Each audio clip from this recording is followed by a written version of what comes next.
मेरा नाम नजमा है और मैं एक अपर मिडिल क्लास तबके से तल्लुक़ रखती हूँ। मेरी उम्र इस वक्त 36 साल है। मेरी शादी जवानी के पहले सालों में ही हो गई थी और मैं इस वक्त 3 बच्चों की माँ हूँ। मेरे बड़े बेटे की उम्र 14 साल है, लेकिन मेरा जिस्म बहुत ही पुरकशिश और खूबसूरत है। कोई भी मुझे पहली नज़र में देखकर ये नहीं कह सकता कि मैं 3 बच्चों की माँ हूँ। मैंने अपने जिस्म को बहुत ही फिट रखा हुआ है, जिसकी वजह से मेरा जिस्म स्मार्ट है।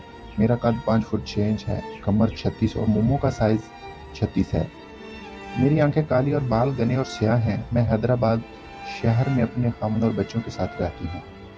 मेरे ख्याल में मेरे मियाँ अनवर मेरे साथ इतनी मोहब्बत करते हैं कि शायद ही कोई खावंद अपनी बीवी के साथ करता होगा। हमारी अज़दवाजी ज़िंदगी बहुत ही अच्छी गुजर रही है। हम लोग हफ्ता में औसतन एक बार सेक्स ज़रूर कर लेते हैं, जो कि किसी भी शादीशुदा जोड़े जिनकी शादी को इतना अरसा गुजर गया हो के लिए काफ़ी है। लेकिन मेरे ख्याल में ये मेरे लिए कम है। जैसे जैसे वक्त गुजरता जा रहा है, मेरी जिनसी भूख में इजाफा होता जा रहा है। ताहम मैंने कभी भी ऐसा नहीं सोचा कि किसी गैर मर्द के साथ जिनसी ताल्लुकात कायम करूंगी। मेरे खावंद अनवर का एक बचपन का दोस्त नदीम हमारे घर के करीब ही अपनी बीवी सलमा और बच्चों के साथ रहता है। उस फैमिली का हमारे घर में रूटीन के साथ आना जाना है, जिस पर अनवर मैं या नदीम की बीवी ने कभी भी एतराज़ नहीं किया। नदीम एक पुरकशिश शख्सियत का मालिक है और इसकी आदत भी बहुत अच्छी हैं, लेकिन मैंने इसके साथ कोई काबिल एतराज़ तअल्लुक़ कायम करने के हवाले से कभी भी सोचा तक नहीं था। हम जब भी मिले बहन भाइयों की तरह मिले।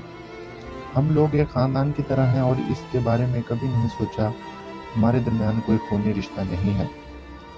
यह कोई 3 माह पहले इतवार के दिन की बात है, जब मेरे अनवर शहर से बाहर गए हुए थे और बच्चे मेरे अम्मी अब्बू, जो कि हैदराबाद में ही रहते हैं, के घर गए हुए थे।